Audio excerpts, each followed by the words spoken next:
Magandang araw, Ginang. Ginang, pagkatapos ng araw na ito, ang ari-arian ng ospital ng Renkang ay ililipat na sa pangalan ng iyong hipag at magbibigay din kami ng 1,000,000 regalo.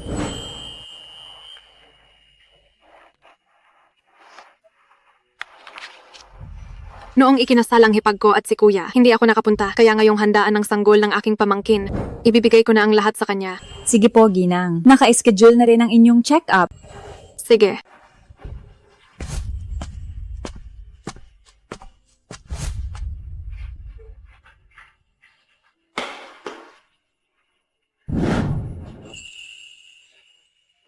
Shasha, Kuya, bakit ka nandito? Hindi ba dapat nasa handaan ka ni Xuan para sumalubong ng mga bisita? kakarating mo lang sa bansa. Wala pa ang bayaw ko. Mag-isa ka lang na may dalang bata sa ospital. Paano namang hindi pupunta ang kuya mo? Ayos lang, hindi na ako bata. Check up lang naman ito sa sarili nating ospital. Nga pala kuya, may magandang balita ako. Ang cord blood ng sanggol sa sinapupunan ko ay nagmatching na kay Xuan. Pagkapanganak ko sa baby na ito sa ilang buwan, pwede nang operahan si Xuan para sa leukemia. Shaxia, para sa akin na kuya mo. Masyadong malaki ang sakripisyo mo. Kuya, alam ko, nag-aalala kayo ni Hipag sa sakit ni Xuan. Bilang hipag ni Xuan, tungkulin ko ang lahat ng ito. Pagkatapos ng check-up ko, sasabihin ko agad kay Hipag ang balitang ito. Sige, mag-check up ka muna. Ako na ang bahala sa bata. Sige, si Yauze, laro muna kayo ni Tito. Papasok muna si nanay ha. Halika kay Tito. Tayong dalawa, mag-picture tayo para sa tatay mo, para malaman niyang ayos tayo. Halika. Tingin dito. 1, 2, 3. Wow! Sabi nila, ang pamangkin ay kamukha ng tito. Itong batang ito, kamukhang kamukha ko noong bata pa ako. Ate, huwag kang mag-alala. Pangako ko, susunduin ko ang mga kasamahan mo sa handaan. Ang babata pa ng mga nurse mo doon. Tumigil ka nga, bumalik ka na rito. Hindi ko alam kung nasaan na ang bayaw mo. Siguradong busy lang si Bayaw. Bakit nasa ospital si Bayaw? Ate, may gagawin lang ako. Ibaba ko na ito.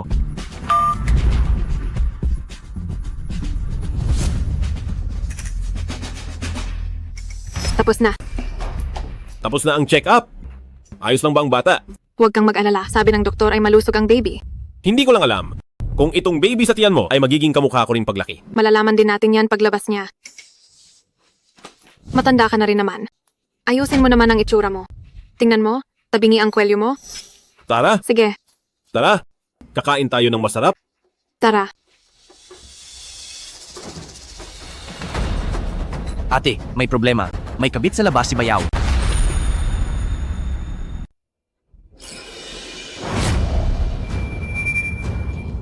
Yuyan, ang batang ito, hindi kaya anak sa labas ito ng asawa mo? Magkamukhang magkamukha sila. Kung hindi niya ito anak, kanino pa ba ito? Walang hiyang Shen Wenqian dahil may leukemia ang anak ko. Ayaw na niya sa aming mag-ina. Naghandaan ng sanggol ako pampaswerte. Sa handaan ng anak niya, sinamahan niya ang kabit sa check-up. Hinding-hindi ko sila hahayaang maging masaya. Sundan niyo sila ng maigi. Gusto kong makita kung saan niya dadalhin ang kabit na iyan. Ate, huwag kang mag-alala. Nakabuntot ako sa kanila.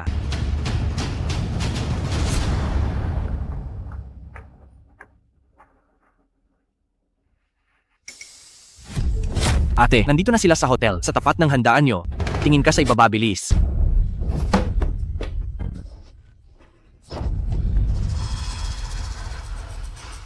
Kailan darating ang bayaw? Siya ang ating espesyal na panauhin. Kung hindi dahil sa binigay niyang puhunan, wala na sana ang korporasyong Sheng. Ngayong araw ay pasasalamatan ko siya ng husto.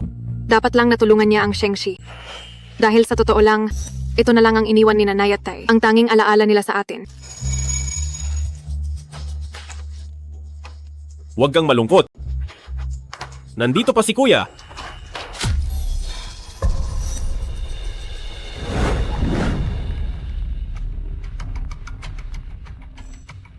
Hello! Shen Wenqian.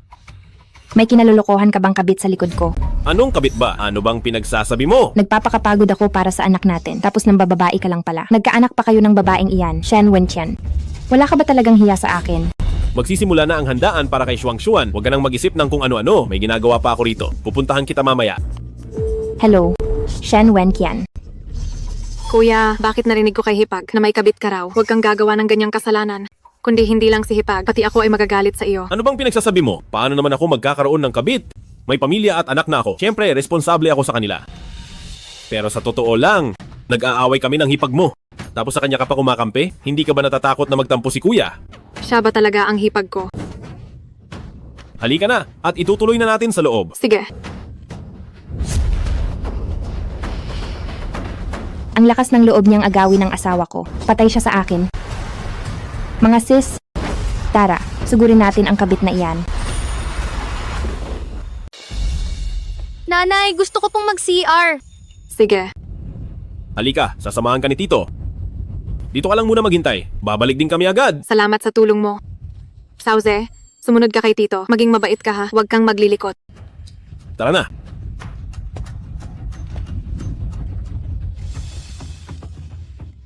Hello, asawa ko. Nasaan ka na ba? Magsisimula na ang handaan ng sanggol ni Xuan. Mauna na kayo ni Xiaoze. Baka gabi na ako makarating diyan. Sige, hihintayin kita. Ay, oo nga pala, asawa. May gusto sana akong sabihin. Bukod sa appointment mula sa ospital, ibibigay ko rin ng 50% ng korporasyong Sheng bilang regalo kay Hipag. Ano sa tingin mo? Pamana yan ng mga magulang mo. Nasa sayo kung anong gagawin mo. Siya nga pala, kumusta ang check-up mo sa ospital? Masama pa rin ba ang pakiramdam mo? Maayos naman kami ng baby. Asawa, miss na kita. Miss din kita, mag-ingat ka palagi. Pupunta agad ako pagkatapos nito. Sige, hihintayin kita. Walang hiyang ahas. Sadya ang pagkabit pero asawa pa rin ang tawag. Kahihiwalay lang nila, parang hindi na makatiis. Ang hamak na kabit na ito, talagang madaming pakulo. Walang pwedeng umagaw sa pag-aari ni Sun Yuyan. Pupunitin ko ang bibig niya.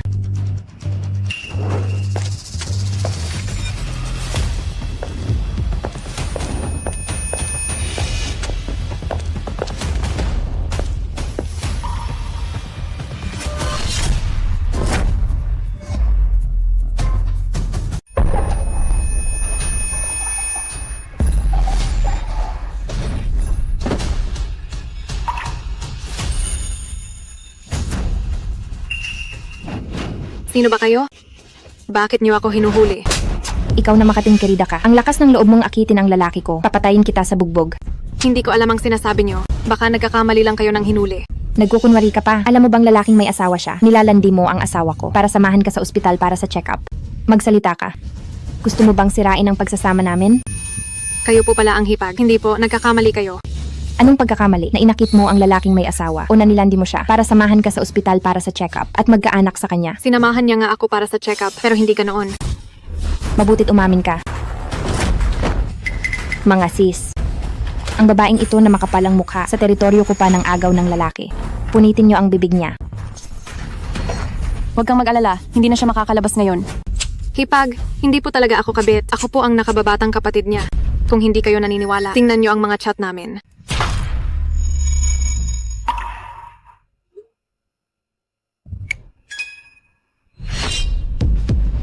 Ang batang ito, kamukhang kamukha ko nung bata pa ako.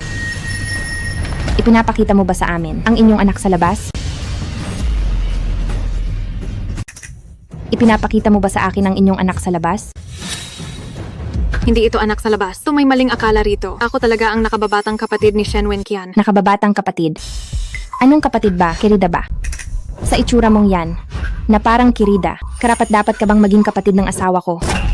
Kung ikaw ang kapatid ng asawa ni Yuyan, edi sana naging pinakamayaman na ako sa mundo. Kung hindi kayo naniniwala, maaari niyo itong itanong sa aking kuya. Nagawa mo pang tumawag ng kuya. Akala mo ba tanga ako? 5 taon na kaming magkasama ni Shen Wenqian. Pero wala akong narinig na may kapatid siya.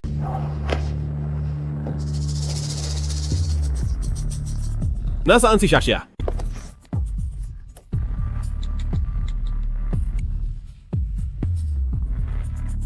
Huwag kang kung saan-saan pupunta. Posible kayang sinundo na siya ni Yuyan.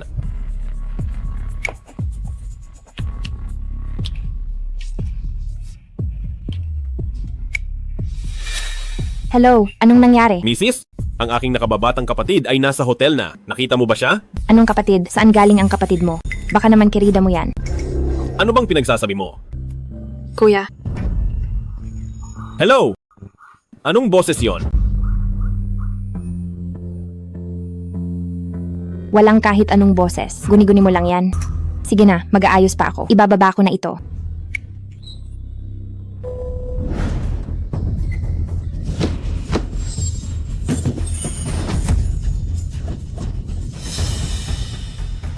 Ano pang tinutungangan nyo? Habulin nyo siya.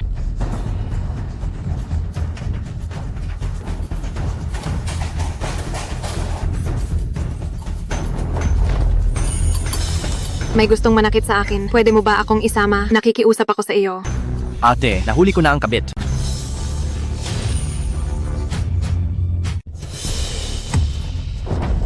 Malandi ka, huwag kang tumakas. Sabi ko na sa inyo, hindi ako kabit.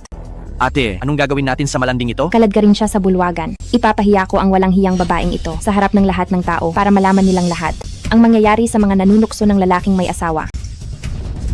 Ang talino talaga ng ate ko. Tara na. Ang swerte ng anak nyo. Nakakuha siya ng mayamang manugang. Napakagarbo ng handaan ng sanggol na ito. Siyempre naman. Balita ko ang asawa ni Yuyan ay CEO ng korporasyong Sheng sa Jiangcheng. Ang galing talaga pumili ni Yuyan. Bata pa lang si Yuyan. Alam ko nang magiging espesyal siya. Ngayong kasal na siya sa mayaman. Dahil sa anak niya, siguradong sigurado na ang posisyon niya. Oo nga. Totoo yan, itong si Yuyan namin. Napakaganda na, pang mayaman pa ang tadhana. Tama ka. Sinasabi ko sa inyo, sabi ni Yuyan sa akin, ngayong araw na ito, may darating na napaka-importanting tao, kaya huwag niyo akong ipapahiya. Huwag kang mag-alala. Hindi mangyayari yon.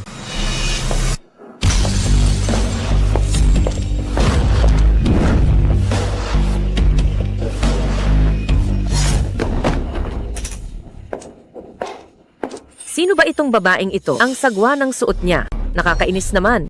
Kabit siya ni Shen Wenqian. Ang babaeng ito, kinukulit pang bayaw ko kanina. Nasamahan siya sa ospital para sa check-up. Kabit? Hindi ako kabit.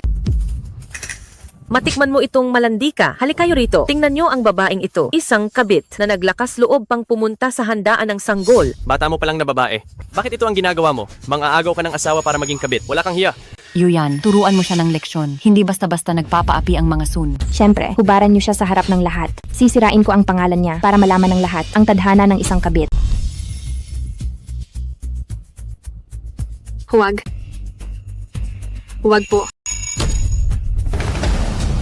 Ano yan? Ano yan?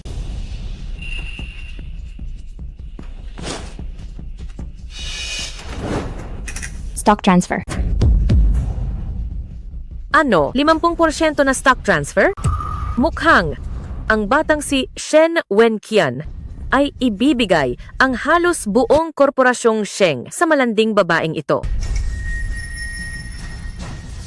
Ate, hindi pwedeng manatili ang kabit na ito. Kung hindi, hindi lang ang posisyon mo bilang ginang ng pamilyang Sheng, kundi pati ang buong korporasyong Sheng ay kukunin ng malanding ito, pati na rin ang kanyang anak sa labas. Tama. Nagpakasal ako sa pamilyang Shen para makuha ang lahat sa korporasyong Sheng. Noong gusto kong bilhan ang kapatid ko ng kotse o bahay, ayaw niya. Ang galing mo talagang malandi ka. Nakuha mo pa kay Shen Wenqian na nakawin ang mga stocks ng kumpanya. Hindi totoo iyan. Sa akin talaga ang mga stocks na ito. Anong stocks mo? Ako ang kanyang legal na asawa. Dapat ay kay Sun Yuyan ang lahat ng iyan at ang pera ay dapat sa pamilyang Sun. Ate, bilis. Punitin mo na ang stock transfer. Nakasunduang ito. Ang mga stocks, hindi dapat makuha ng makating kiridang ito. Huwag kang mag-alala. Ang stocks ng korporasyong Sheng ay sa akin lang at para lang sa pamilyang Sun. Walang sinuman ang makakaagaw nito. Kung hindi ko ito makukuha, hindi mo rin ito mapapa sa iyo. So Yuyan, kapag pinunit mo ang stock transfer na iyan, siguradong pagsisisihan mo ito. Hahaha. Bakit ako magsisisi? Kung hindi kita papatayin ngayon, doon ako tunay na magsisisi.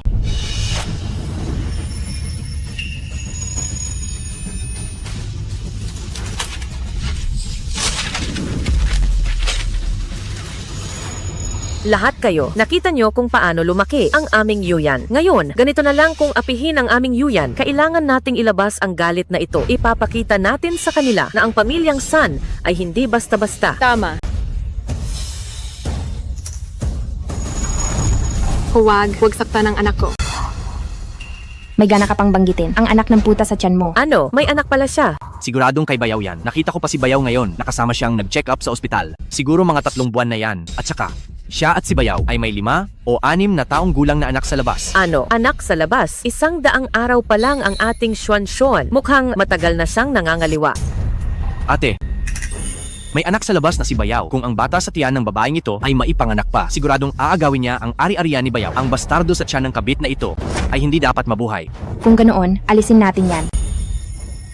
Hindi. Huwag ninyong galawin ang anak ko. Siya pa ang magpapagaling kay Xuan. May gana ka pang banggitin ang palayaw ng anak ko. Masaya ka sigurong malaman na may sakit siya. Hinahamon mo ba ako? Ikaw na pokpok ka, inakit mo ang asawa ko, at isinusumpa mo pa ang anak ko. Ngayon, ipapakita ko sa iyo kung gaano matapang ang ina.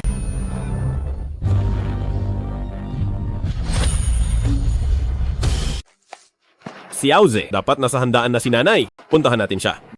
Sige! Dalhin mo siya sa ospital at alisin ang bastardo sa tiyan niya. Wag na ate. Naghanda na ako ng pampalaglag. Mga tauhan. Dalhin ito rito.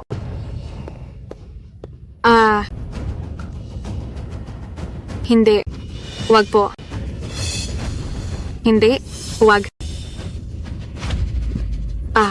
Ako talaga ang nakababatang kapatid niya. Parang awa niyo na pakawalan niyo ako. Kapatid ka niya, kung ganoon ako ang nanay niya. Sige. Kumuha pa kayo ng isang mangkok. Magsisimula na ang handaan ng sanggol. Ang bastardong ito sa tiyan niya ay hindi dapat mabuhay. Sapat na ang isang mangkok ate. Kahit ano pa, magagalit ba si Bayaw dahil sa isang bastardo? Dapat siyang mamatay dahil kung hahayaan siya, baka si Shen Wenqian ay maawa sa mag-inang ito. Ang katayuan ng pamilyang Sun ay baka manganib.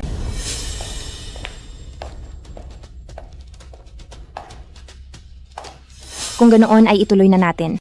Patayin na ang malandi na ito, pati ang bastardo sa tiyan niya.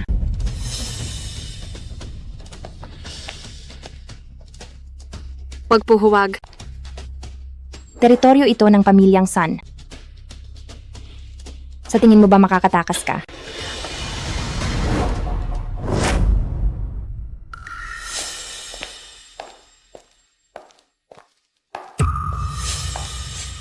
Ha ha ha ha.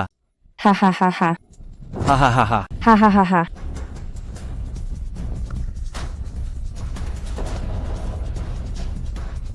Iligtas niyo ang anak ko.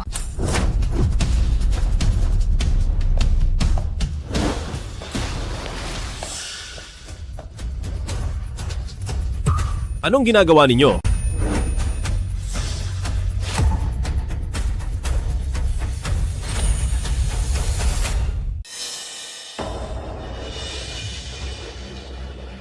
Manugang ko, sa wakas ay dumating ka na rin. Ano bang ginagawa nyo rito? Bakit ba ang ingay nyo kanina? Pinag-uusapan lang namin ang mga regalo. Ang batang ito, hindi kaya siya ang anak sa labas ni Shen Wenqian sa babaeng iyon.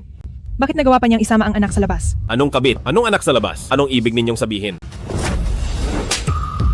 Shen Wenqian, paano mo ito nagawa sa akin? Paano mo ito nagawa sa anak natin? Dinala mo pa ang bastardo niyo ng kabit mo dito sa handaan ng sanggol ni Xuan. Papatayin ko talaga ang bastardong ito. Anong pinagsasabi mo? Wala akong kahit na sinong kabit.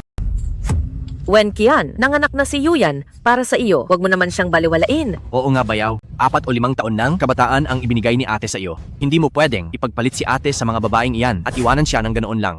Ano ba talaga ang pinagsasabi ninyo?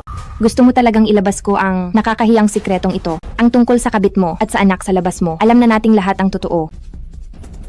Ang bastardong ito ay anak niyo ng kabit mo, di ba? Hindi kabit ang nanay ko! Xiaoze, huwag ka nang umiyak. Halika, ilayo niyo muna ang bata. Hinto, huwag mong ilalayo ang maliit na bastardong iyan. Maaari bang tumigil ka na sa pagwawala? Uulitin ko sa iyo sa huling pagkakataon. Wala akong kabit at hindi ko anak sa labas si Xiaoze. Itatanggi mo pa bang hindi mo siya anak? Magkamukhang magkamukha kayong dalawa, pati ang nunal sa mukha ay parehong-pareho. Dahil siya ay aking pamangkin. Ang pamangkin ay kamukha ng tito. Hindi ba't normal na bagay lang iyon?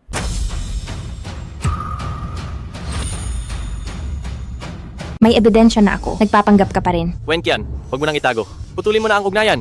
Sa babaeng iyon ngayon din. Oo nga, lahat ay mali ko at kasalanan ng ahas. Wenqian, humingi ka ng tawad kay Yuyan. Mangakong hindi na makikipagkita sa kanya. Mapapatawad ka ni Yuyan dahil mabait siya. Walang ganoong nangyari? Bakit ako hihingi ng tawad? Sabi mo kanina, may ebidensya ka, di ba? Ilabas mo at ipakita sa akin. Sige, gusto mong makita ang ebidensya. Ipakikita ko sa'yo ngayon. Nakikita mo ba? Ganito na kayo. Tapos sasabihin mong wala kang kabit. Inayos lang niya ang damit ko. May problema ba doon? Sige. Ayaw mo pang umamin. Paano mo ipaliliwanag ang 50% ng shares sa korporasyong Sheng noong gusto ko lang tulungan ang aking nakababatang kapatid sa Shengshi na makahanap ng trabaho? Ayaw mo, pero ang shares na ito ay ibinigay mo sa kabit. Nang ganoon lang, napakagalante mo talaga. Anong pinagsasabi mo? Kailanman ay hindi ko sinabing ililipat ang mga shares. At saka, ang kasunduan sa paglilipat na ito, saan mo nakuha? Siyempre nakuha ko ito mula sa ahas na iyon. Tingnan mo mismo, nandito pa ang pangalan niya. Gusto mo pa ring magdahilan. Ito ba ang tinatawag ninyong kabit? Bakit ka nananakit? Si Sheng Xia? Ay ang tunay kong nakababatang kapatid.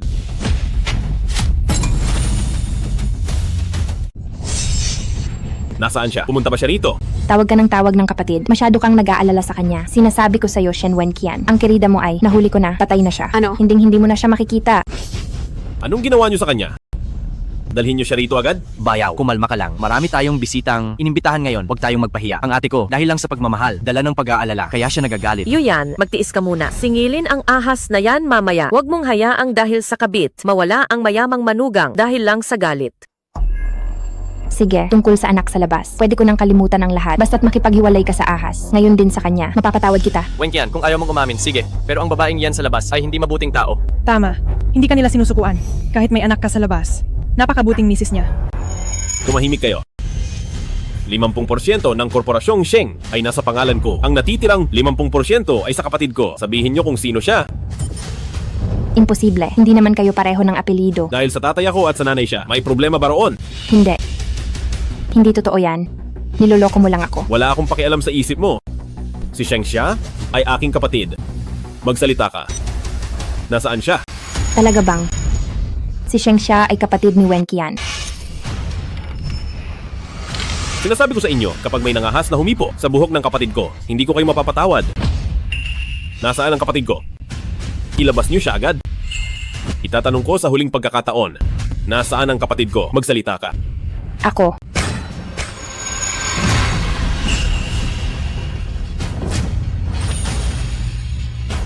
Ano yan? Handaan lang yan ng sanggol para kay Xuan. Mga sangkap lang yan na inihanda namin. Yung mga dugo. Paano mo ipapaliwanag yan? Kuya, nandito ako. Anong tunog yun? Bayaw, mga sangkap lang talaga yan. Wala namang espesyal diyan. Sangkap? Hindi nyo naman siguro nilagay ang kapatid ko sa loob ng food cart na yan? Paano mangyayari yun, Bayaw? Ano kasi, ang kapatid mo ay kasalukuyang pinagpahinga na namin. Halika, dadalhin kita sa kanya. Tabi, Wenqian, wala talaga rito ang kapatid mo. Ilang taon na kayong nagsasama ni Yuyan, dapat kilala mo na siya. Ang aming si Yuyan, matalim lang ang dila, pero mabait, wala siyang ginawa sa kapatid mo. tumabi kayo? Normal lang ang away sa mag-asawa. Yuyan, humingi ka na ng tawad kay Wenqian. Wenqian, patawad, hindi ko talaga alam na si Xia ay tunay mong kapatid. May kaunting hindi pagkakaunawaan lang kami, pero hindi ko talaga sinasadya. Alice! Ayaw kong makinig sa kahit ano ngayon. Tumabi kayong lahat sa daan. Tabi!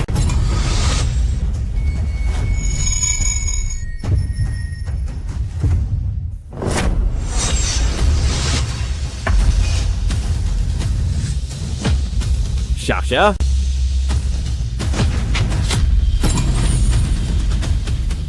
Kuya?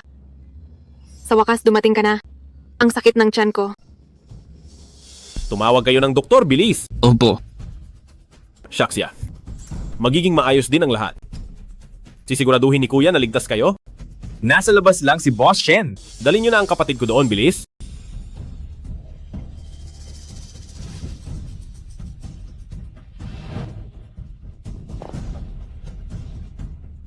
Bilis. Mula pagkabata, hindi ko man lang siya nasaktan. Tapos gaganituhin nyo lang siya. Wenqian, alam kong nagkamali ako. Hindi ko alam na kapatid mo siya. Isang tanong lang, ang buhok ng kapatid ko. Sino ang naggupit? Sino ang nanakit sa kanya? Kayo ba? Hindi kami iyon. Kung ganoon ay kayo. Boss Shen, wala kaming kinalaman. Wala kaming kinalaman. Wala talaga kaming alam. Hindi namin alam. Ibig sabihin ay kayo nga.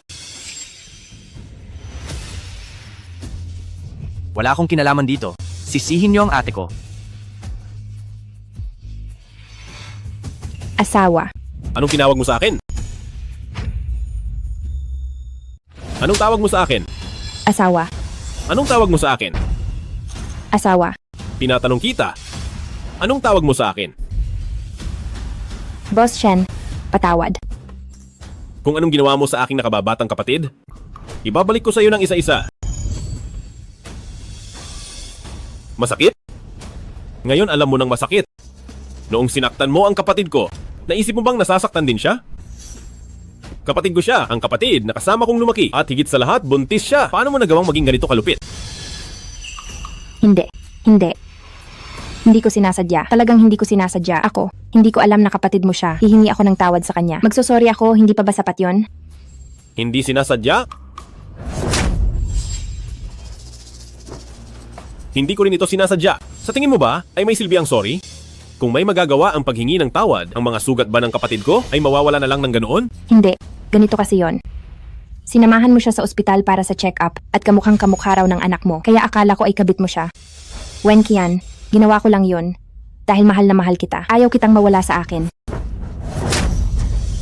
Sinamahan ko ang kapatid ko sa check-up at kumuha ng litrato kasama ang pamangkin ko. May problema ba roon? Magsalita ka.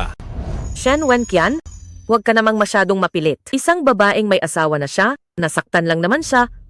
Nagkaanak din naman sa iyo si Yuyan. Naghirap din naman siya para sa iyo. Ano pa ba ang gusto mo? Kapag narinig ko pang nilait mo ang kapatid ko, maniwala ka man o hindi, hindi kita palalabasin sa pintong ito. Tama na. Shen Wenkian, 10 buwan akong nagbuntis para sa anak mo pero sinaktan mo ako dahil lang sa kapatid mo? Sa tingin mo ba, mas mahalaga pa siya kaysa sa akin? Mas mahalaga pa ba kaysa kay Xuan Xuan, ang batang dinadala niya? Alam mo ba kung bakit nagpunta sa ospital ang kapatid ko? Hindi ba para lang yon sa bastardong yon? Nagpunta siya para sa matching ni Xuan Xuan. Gagamitin niya ang cord blood ng anak niya para iligtas ang buhay ni Xuan Xuan. Alam mo ba yon? Ano? Tama na. Mura lang ang buhay ng kapatid mo. Hindi siya mamamatay. Ang cord blood ay maililigtas pa rin ang apo ko. Huwag na ang totoo. Hindi ba? May kasalanan din ang kapatid mo. Bakit hindi niya sinabi agad? Ikaw ang may murang buhay. Ano? Ako pa rin ang nakatatanda sa iyo. Ganyan ba ang ugali mo sa nakatatanda? Nakakatawa talaga. Puro ka nakatatanda. Nakala mo ba sa pagiging nakatatanda mo ay tapos na ang lahat? Bakit hindi? Nagpakasal ang anak ko sa iyo. Kahit lumuhod ka pa at tawaging nay. Dapat lang iyon. May narinig ka na bang kasabihan? Anong kasabihan? Bastos na matanda. Bastos na bata. Nagawa mo akong saktan. Lahat kayong narito ngayon. Kung ano man ang ginawa niyo sa kapatid ko, pagbabayaran niyo itong lahat.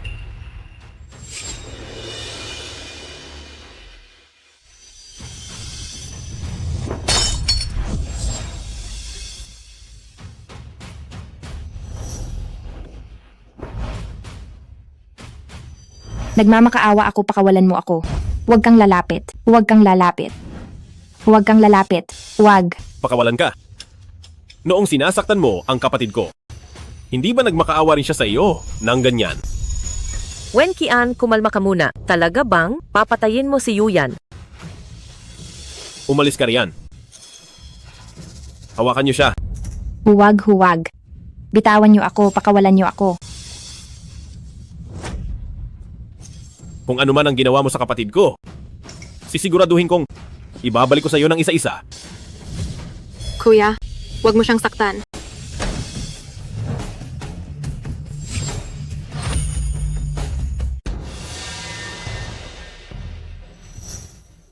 Siya? Okay ka lang ba? Ang bata. Kuya, wala na ang bata. Pagbabayarin ko sila. Siya, patawarin mo ako. Hindi sana kita pinabalik. Kung hindi ka bumalik, ligtas sana ang bata. Napakasama ko. Kuya, hindi mo ito kasalanan. Sila ang may gawa nito. Tumayo ka na riyan. Tumayo ka na. Sige na. Siya. Nagbibiro ka lang, di ba? Paanong mawawala ang bata? Nagbibiruan lang tayo kanina. Hindi ka pwedeng makunan.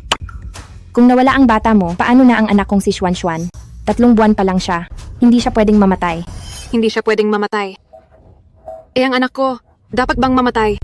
Noong nalaman kong may leukemia si Xuan, naghanap ako ng donor kahit saan para makahanap ng match para sa kanya. Hindi ko akalain na ang anak sa sinapupunan ko ay 100% na match. Sasabihin ko sana sa iyo ang magandang balitang ito ngayon, pero anong ginawa mo? Binaliktad ang totoo. Inapi mo ako. Pinali at sinaktan mo pa ako. Luluhod ako sa harap mo. Nagkamali ako. Patawarin mo ako, Shaksha. Nakikiusap ako sa iyo. Pwede bang magkaanak ka ulit? Naghihintay si Xuan na gumaling. Ikaw ang kanyang hipag. Hindi mo siya pwedeng pabayaan. Kailangan mo siyang iligtas. Ang pinakamalaking pagkakamali ni Xuan ay ang magkaroon ng malupit at mukhang pera nanay na tulad mo.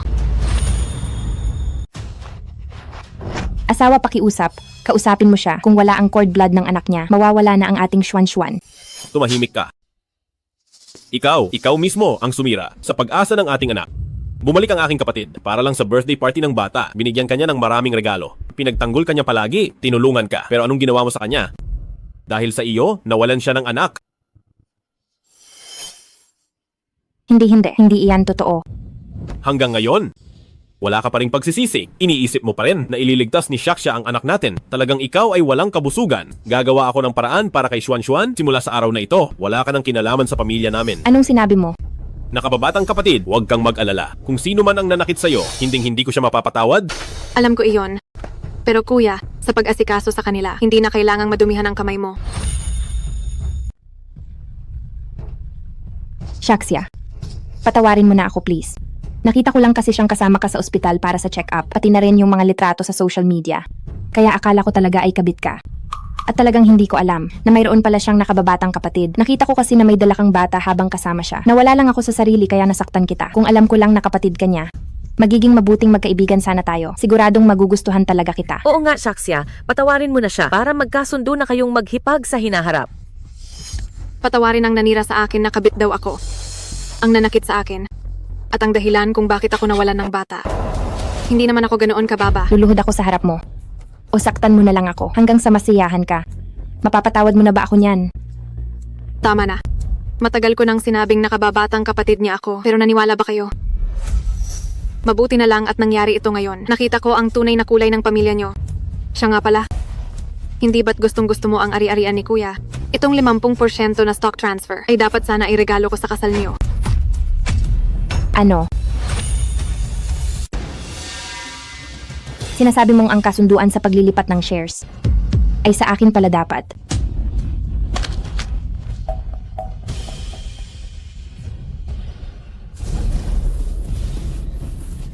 Nakita mo lang ang pangalan ko sa kasunduan, kaya agad mo itong pinunit. Pero hindi mo nakitang ikaw ang benepisyaryo, ikaw mismo. Ang sumira sa lahat ng ito. Akin, sa akin dapat ang lahat ng iyon. Paanong nangyari ito? Kasalanan mo ito. Ikaw ang may gawa nito. Kasalanan ninyong lahat ito. Kung hindi niyo ako pinigilang palampasin ang kabit, hindi sana ako humantong sa ganito. San Yahweh, kasalanan mo ang lahat. Kung hindi mo pinadala ang video sa akin, sinira mo ang buhay ko. Ate, bakit mo ako sinisisi? Napakabobo mo kasi. Nagkamali ka ng tao. Kasal ka na. Pero hindi mo pa rin kilala ang sarili mong hipag. Lahat ng ito ay kasalanan mo yan. Tama, hindi mo pwedeng isisi ito sa nakababatang kapatid mo. Shaksha, hindi ko sinasadyang punitin ang kasunduan sa shares na iyon. Sila ang may kasalanan. Nabulag lang ako, kaya ako nagkamali ng malaki. Pwede mo bang i-print muli ang kasunduan? Pipirmahan ko agad. Magiging mabuting magkapatid na tayo. Nakakita na ako ng makapal ang mukha, pero wala nang tatalo sa kakapalan ng mukha mo. Akala ko pa naman ang babaeng gusto ni kuya ay siguradong mabuting tao, kaya kampante kong inilipat ang mga shares sa iyo. Pero tingnan mo ngayon. Sa tingin mo ba ay karapat-dapat ka? Ano ba ang nagawa kong mali? Babaguhin ko agad. May mga taong bulok na talaga ang pinagmulan, kahit magsuot pa sila ng balat ng tao. Hayop pa rin silang mabaho ang buong katawan. Para sa mga taong katulad nyo, hindi ko kayo palalampasin. Ipapaalam ko sa inyo ang kapalit ng pangangagat. Lahat ng gamit ko ay customized, pero hindi ko na kayo sisingilin para doon. Pero ang 300 milyon na dote ni kuya at ang lahat ng gastos sa handaan ng sanggol na ito, kailangang bayaran nyo kami ng 500 milyon. Anong 500 milyon? 500 milyon? 500 milyon? 500 milyon? Magnanakaw ba kayo? Saan ako kukuha ng ganoon? Kahit ibenta nyo pa ako, wala akong maibibigay. Kayo ang magbayad niyan, kayo ang nanggulpi, kayo ang nanggisi ng damit, kayo ang sumira ng party, wala akong kinalaman. Anong walang kinalaman? Binigay sa'yo ang dote, pambili ng bahay at kotse, lahat ng pera sa'yo napunta. Paanong wala kang kinalaman? Hoy, saan yan? Kusa mong binigay sa akin ang lahat, hindi kita pinilit.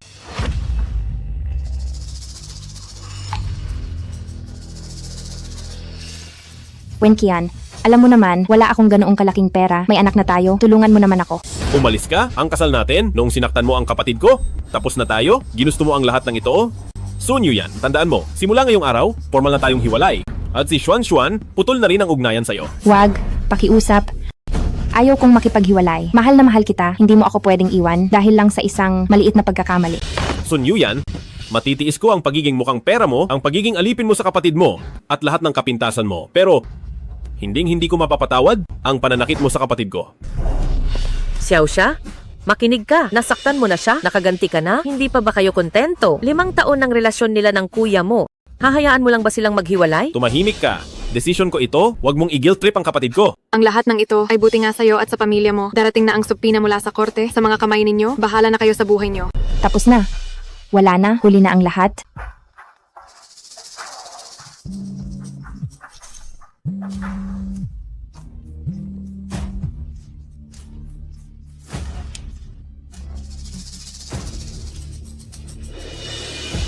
Ano? Itinalaga ako ng Renkang Pharma bilang direktor ng ospital.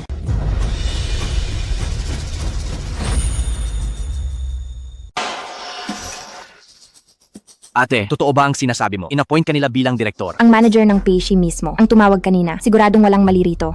Anong nangyayari? Bayaw, bakit nila inappoint si San Yuyan bilang direktor? Regalo ko sana ito para sa inyo. Sinong mag-aakalang mangyayari ito? Yuyan, direktor ka na ngayon sa Renkang Pharma. Ibig sabihin ba nito, mas mataas na ang posisyon mo kaysa kay Shen Wenkian? Siyempre naman, ang Renkang Pharma ay isang malaking kumpanya. Hindi ito mapapantayan ng Korporasyong Sheng bilang direktor sa ilalim ng grupong Renkang. Pinapahalagahan ako ng kumpanya. Kaya ko ring kontrolin ang Korporasyong Sheng. Ha ha ha.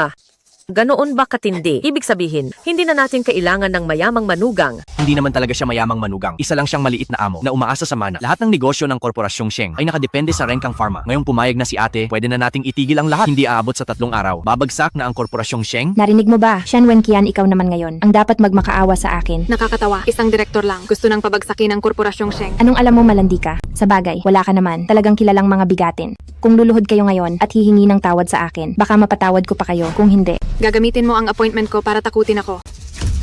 Napakakatawa naman talaga nito. ha ha ha, sinasabi mong ikaw ang nagbigay ng appointment sa akin. Siyempre, Sheng siya, dahil maghipag tayo. Pinapayuhan kitang huwag ng managinip. Alam mo ba kung gaano kalaki ang Renkang Pharma? Isa itong higanting kumpanya. Paano magagawa ng isang binibini mula sa Korporasyong Sheng na kontrolin ang appointment ng Peishi? Shen Wenkian. Shen Wenkian. Hoy. Shen Wenkian, bilisan mo, dalhin mo ang iyong nakababatang kapatid sa doktor. Sa tingin ko ang dapat magpagamot ay ang mga hayop na hindi nakakaintindi ng salita ng tao. Ikaw, May mga tao talaga na sadyang mainggitin. Ayaw makitang umaasenso ang iba. Buti na lang hindi nagpakasal ang anak ko sa pamilyang ito. Hindi ko akalain na ang mga tao ngayon ay magsalita ng ganito. Kabagsik, akala ko dati ay kagalang-galang itong si Shen Wenkian. Ngunit ngayon, isa lang pala siyang galit na walang magawa at walang silbi. Ikaw, bakit? Matapang kang gumawa pero ayaw mong mapag-usapan. Itong nakababatang kapatid mo, mukhang inosente naman. Pero sa likod nito, hindi natin alam kung ilang lalaki na ang gumamit sa kanya. Baka pati ang batang nasa sinapupunan niya ay hindi alam kung sino ang ama. Pinapayuhan ko kayo, lumuhod kayo at humingi ng tawad sa aking ate. At pagkatapos, hayaan ang babaeng ito na samahan ako ng ilang araw. Dahil ang grupong Pei ay hindi nyo kayang banggain. mag-ingat kayo sa inyong mga salita. Dahil sinabi ko na ang appointment ni San Yuyan ay galing sa akin. Kung kaya ko itong ibigay, kaya ko rin itong bawiin anumang oras. Nakakatawa talaga ito. Siya baka hindi mo pa alam. Ang appointment sa grupong Pei ay tanging ang CEO at ang ginang ng CEO ang may kapangyarihang maglabas pagkatapos ng pagsusuri. Huwag mong sabihing ikaw mismo ang ginang ng CEO ng grupong Pei. Ha? Siyempre, ako ang ginang ng CEO ng grupong Pei. Ha ha ha. Shen Wenkian, narinig mo ba ang mga kalokohan ng iyong nakababatang kapatid? Sinasabi niyang siya raw ang ginang ng CEO ng Renkang Pharma. Tanungin mo ang lahat ng narito. Kung sino ang maniniwala. bakit hindi maniniwala? Ang aking nakababatang kapatid ay ang ginang ng CEO ng Renkang Medical. Shen Wenkian, siguro pati ikaw ay nabaliw na rin dahil sa appointment ni ate. Ngayon ay katulad ka na ng iyong masamang kapatid na may sira na ang ulo. Ayusin mo ang pananalita mo. Tingin ko ay wala ng pag-asa si Shen Wenqian. Hindi lang niya kinalaban si Yuyan na magiging direktor. May kapatid pa siyang nagpapanggap na ginang ng CEO. Mukhang malapit na ang katapusan ng grupong Sheng. Sheng Xia, alam mo ba kung ano ang mangyayari sa pagpapanggap bilang ginang ng CEO ng grupong Pei? Pinapayuhan ko kayo na lumuhod na kayo ngayon at humingi ng tawad sa amin. Paumanhin, sa tingin ko, kayo ang dapat humingi ng tawad. San Yuyan? Kung wala ang aking kuya, akala mo ba talaga ang isang taong nanggigipit ng mga empleyado at nagnanakaw ng dangal ng iba ay talagang magiging direktor? Anong ibig mong sabihin? Gawa-gawa lang iyan at paninirang puri. Alam mo sa sarili mo kung paninira iyan. Noong una ay akala ko walang taong perpekto at ang maliliit na mali ay ayos lang. Dahil ang lahat ng gusto mo ay kayang ibigay ng pamilya namin. Pero nalaman kong nagkamali ako. Ang masamang tao ay mananatiling masama. Hindi ka karapat-dapat maging direktor. Babawiin ko ang lahat ng ibinigay ko sa iyo. Kasama na ang appointment. Kanselahin ang appointment ni Sun Yuyan, ban sa industriya, at hindi na kailanman tatanggapin sa trabaho. Ipakansela ang appointment ni San Yuyan, ban sa industriya, wag nang kukunin kailanman. Ang lakas ng loob mo. Galing ito mismo sa Renkang Pharma. Sino ka ba sa akala mo? Para mangahas na kanselahin ang appointment ng Peishi. Napakamangmang talaga ng pamilyang Sun. Sinabi na ng kapatid ko, siya ang ginang ng CEO ng Renkang Medical. Siya lang, hindi siya maaaring maging ginang ng CEO. Hindi ba sabi mo ang appointment ko bilang direktor ay makakansela? Bakit hindi pa ito nakansela? Ngayon lang ako nakakita ng taong naghahanap ng gulo. Huwag kang mag-alala pagkatapos ng 3 minuto. Wala na sa iyo ang appointment na ito. Ang appointment na iyan, mapupunta rin iyan kay ate sa huli. Hindi iyan makakansela ng isang tawag mo lang. Sana mamaya, magawa niyo pa ring maging yabang mo gaya ngayon. Huwag mong isiping dahil backup mo si Shen Wenqian ay makakaalis ka na ng ganoon lang. Ang kinalaban mo ay ang Renkang Pharma. Kayong lahat ay tapos na. Kayong lahat ay tapos na. Hanggang ngayon ay nagmamatigas ka pa rin dahil lang ito sa nakita mong umasenso na ang anak ko at nakakaramdam ka lang ng inggit. Gusto mong patunayan ang sarili mo sa harap ng maraming tao. Nagmumukha ka lang kaawa-awa at katawa-tawa. Ang mga taong kaawa-awa at katawa-tawa mula simula hanggang dulo ay kayong mga hangal na walang alam. Kalokohan, ang ate ko ay isa ng tao na hindi nyo na kailanman maaabot. Ate, bilisan mo at tumawag ka na. Kanselahin ang lahat ng kooperasyon natin sa Korporasyong Sheng. Tama. Hindi na ako makapaghintay na makita silang maging parang mga asong gala. Sige. Bilang direktor ng ospital ng Pei, inuutusan ko kayo na kanselahin ang lahat ng kooperasyon sa Korporasyong Sheng. Talagang tapos na kayong lahat. Ate, sagutin mo na, siguradong ayos na ang pinapagawa mo. Hello? Ano? Ang pagkakatalaga ko bilang direktor ay kinansela?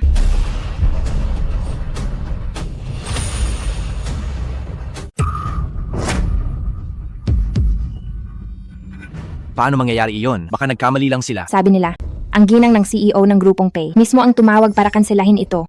Kung ganoon, Hindi kaya hindi nagsisinungaling ang batang ito. Siya ba talaga ang ginang ng CEO ng grupong Pei? Bakit? Hanggang ngayon, hindi pa rin ba kayo naniniwala?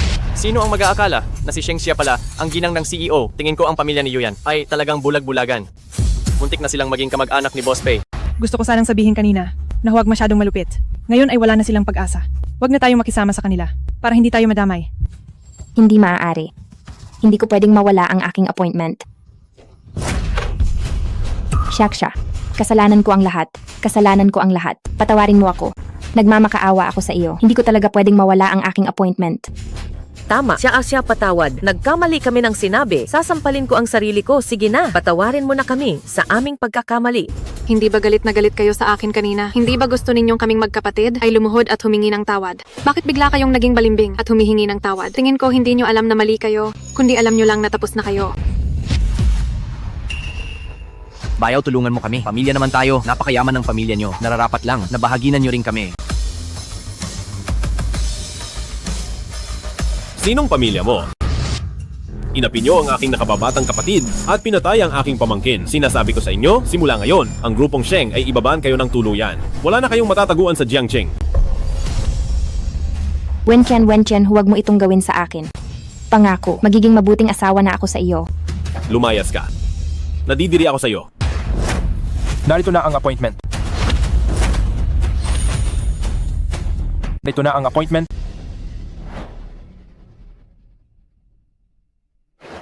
Gusto kong makita kung sino ang gustong mag-block sa itinalagang direktor ng Renkang Pharma.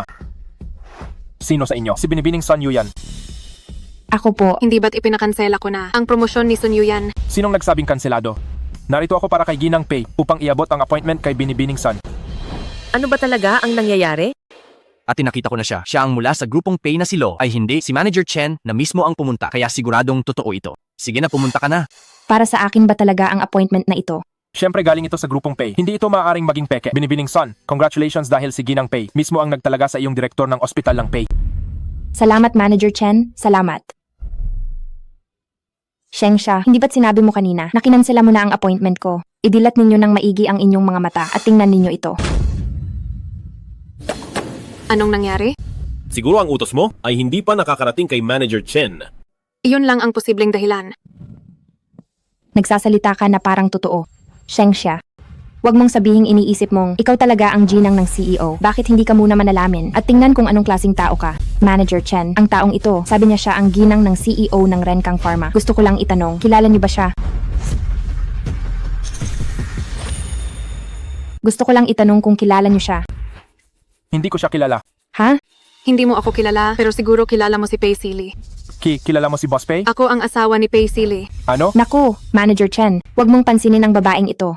Nababaliw na siya nitong mga nakaraan. Lagi niyang sinasabing siya ang ginang ng CEO. Hindi man lang siya tumingin sa salamin para makita ang itsura niya. Oo nga, ang katulad niya, ang babaeng ito na parang hayop, lakas ng loob magpanggap na ginang ni Boss Pei. Yabang mo pa kanina, nakakanselahin ang appointment ng ate ko bilang direktor. Sa pagkakaalam ko, ang ginang ni Boss Pei ay nasa ibang bansa, kaya saan ka nang galing na ginang ni Boss Pei? Nasa ibang bansa nga ako noon, pero bumalik ako ngayon para sa handaan ng sanggol ni Xuan Xuan. Manager Chen, peke lang ang babaeng ito, huwag na huwag kang maniniwala sa kanya. Talagang bulag-bulagan kayong lahat. Hayaan mo na kuya. Tatawagan ko si Sili para itanong kung ano ang problema sa Manager Chen na ito.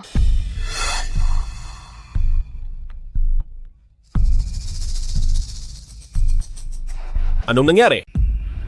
Hindi sumasagot si Sili. Siguro ay nasa eroplano pa siya. Tama na, Shengxia, huwag ka nang magpanggap. Akala mo naman totoo, ang peke ay peke pa rin. Manager Chen, gusto ko lang itanong kung may magpanggap na ginang ng CEO at nalaman ni Boss Pei, ano ang magiging parusa? Mga tauhan? Hulihin ang dalawang pekeng ito.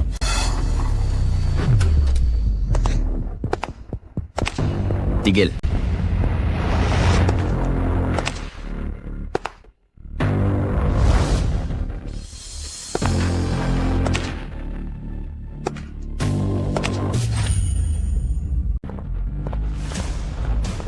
Sino ang nagbigay sa inyo ng lakas ng loob na galawin ang babae ko?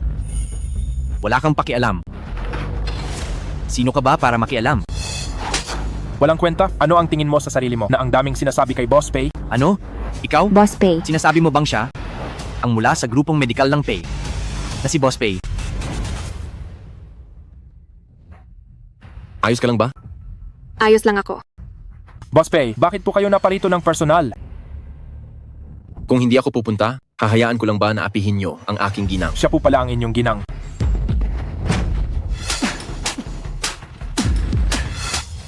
Patawad po, Boss Pei. Ako ay naging bulag-bulagan. Hindi ko nakilala ang ginang. Boss Pei, pakiusap patawarin niyo po ako. Simula sa araw na ito ay tanggal ka na, layas. Simula sa araw na ito ay sibak ka na, layas. Sige po, sige po. Siya. Ang mga taong nangapi sa iyo ngayon. Wala akong palalampasin kahit isa. Tapos na tayo. Ano ba itong mga ginawa natin? si Shasha ay talaga palang ginang ni Boss Pei. Papaanong nangyari ito? Ikaw pala yung mapangahas na? Si Sun Yuyan. Boss Pei, patawad po. Hindi po talaga namin alam na si Shaksha ay ang inyong ginang. Patawad po. Dahil ba hindi ko siya ginang, ay pwede mo na siyang apihin. Nang ganoon lang. Napakasama mong babae. Isipin mong nakiusap si Shaksha na ibigay ko sa iyo ang posisyon bilang direktor ng ospital ng Pei. Ganito mo ba siya pasasalamatan? Ako. Shaksha, anong gusto mong gawin sa kanya? Makinig tayo sa kuya ko. Gumamit sila ng sariling batas. Muntik na nilang mapatay si Shasha. Dapat silang lahat ay maparusahan. Dalhin silang lahat sa kulungan. Tapos na tayo. Yuyan, magmakaawa ka agad kay Wenqian. Magsabi ka ng mabubuting salita. Wenqian, alang-alang sa pinagsamahan natin noon. Patawarin mo ako kahit isang beses lang. Hiwalay na tayo. Wala na tayong kinalaman sa isa't isa. Kunin niyo ang mga Sun. at palayasin sila sa Jiangcheng. Hindi. Hindi niyo pwedeng gawin ito sa akin. Buntis ako sa anak mo. Tama, si Axia. Si Yuyan ay nanganak na sa diko mo ng isang anak. Ngayon ay buntis na naman siya. Ito ay dugot laman ng pamilyang Shen. Tama. Ito ang tunay na anak ng diko mo. Wenqian, ganyan ka ba talaga kawalang puso sa akin? Dala ko ang 2 anak mo. Gusto mo ba talaga akong hiwalayan? Shen Wenqian, napakawalang puso mo talaga. Iniiwan mo ang pamilya mo. Sabi na nga ba ang mga mayayaman ay hindi mabubuting tao. Ipopost ko ang kasamaan mo sa internet ngayon din. Tumahimik kayong lahat? Wenqian, alang-alang sa 2 anak natin. Pakiusap, huwag mo akong iwan. Siya patawad. Alam kong mali ako, nagkasala ako sa iyo. Mula ngayon, kahit gawin mo akong alipin ay tatanggapin ko ng buo. Pakiusap sa iyo. Patawarin mo ako kahit isang beses. Ayaw kong lumaki ang mga anak ko sa isang wasak na pamilya. Doon sila lalaki. Pakiusap sa iyo, ang kamangmangan at selos ko ang nakasakit sa iyo.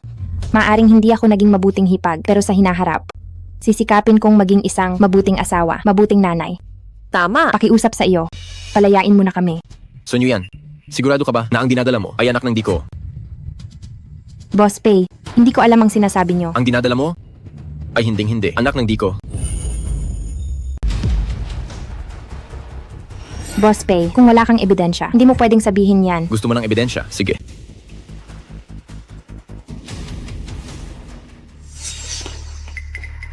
Nandito ka na, sa wakas buntis na ako sa anak mo. Kapag naiisip ko ang anak namin, mantsa talaga. Yun sa buhay ko. Sa hinaharap ang anak natin, ang magiging tagapagmana ng Korporasyong Sheng kung si Shen Wenqian ay maaksidente o may mangyari. Ang Korporasyong Sheng ay mapapasa atin na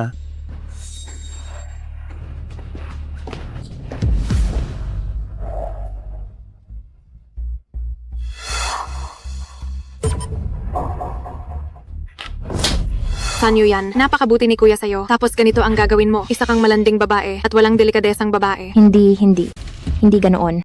Hindi ganoon. Hindi totoo ang video na ito. Maniwala ka sa akin. Please, maniwala ka sa akin. Nagpapanggap ka pa rin. Nabulag talaga ako noon para mahalin ang babaeng tulad mo. Hindi. Wenqian, pupunta ako sa ospital para alisin ang bata. Magsimula tayo ulit, okay? Noon ay nasilaw lang ako sa kapangyarihan. Mahal talaga kita sa puso ko. Hindi ko kayang mabuhay wala ka. Layas. Diko, paano na ang mga kamag-anak ng pamilyang San? Lahat ng ito ay kay Yuyan. Karma mo yan. Wala kaming kinalaman dito. Tama. Sabi ko na wag idamay ang pamilya. Kasalanan ito ni Yuyan. Hayaan siyang magdusa mag-isa. Hindi ako naniniwala na hawak nila ang lahat at kaya nila tayong lahat. Paalisin sa Jiangcheng. Kung gusto mo na, mapalaya sa Jiangcheng ngayon. Pagbibigyan kita sa gusto mo. Boss Pei, maayos na ang lahat. Anong ginawa mo? Hello, Mrs. Ano? Bagsak na ang kumpanya ko. Tinanggal ka rin sa trabaho. Lahat ng kumpanya sa Nancheng ay hindi ka na pwedeng kunin. Pati anak natin napatalsik sa eskwela. Tapos na tayo. Wala na. Boss Pei, Hindi na ako magsasalita ng masama. Parang awa mo na. Patawarin mo ang pamilya ko. Patawarin niyo ako. Dahil sa mga kamag-anak ng pamilyang Sun, minalas talaga tayo. Puputulin ko na ang ugnayan sa kanila. Wala nang ugnayan. Bibigyan ko kayo ng isang beses pang pagkakataon, layuan nyo ang pamilyang San. Ngayon din, at pwede na kayong lumayas. Sige, tara na. Alis na tayo. Huwag kang umalis. Bakit kayo nagsisialisan? Sun Yuyan, mukhang ang mga kamag-anak mo ay hindi naniniwala sa pagkatao mo. Hindi sila naniniwala sa akin. Natatakot lang sila sa kapangyarihan ng pamilyang Pei. Wenqian, ang buong pagkatao at puso ko ay nagmamahal sa iyo. Nakikiusap ako sa iyo. Huwag mo akong iwan, please. Diyos ko, bakit ako nagkaroon ng anak na ganito kahampas lupa? Sobrang ingay. Mga tao, dalhin sila sa presinto. Anong gagawin nyo? Huwag. Anong gagawin nyo? Bitawan nyo ako. Huwag. Bitawan nyo ako. Si Asha. Sorry, kasalanan ni Kuya na pinapunta. Kita ng napakalayo. Para lang maranasan ito. Kuya, hindi mo kasalanan ito. Hindi mo ito mali. Maling tao lang ang nakilala mo. Sino ang mag-aakala na ang babaeng ito ay ganito kasama? Sayang lang, ang dapat sana ay masayang araw ay naging ganito. Ang nakaraan ay nakaraan na. Huwag na nating isipin. Basta't magkakasama ang pamilya natin. Iyon ang pinakamahalaga sa lahat.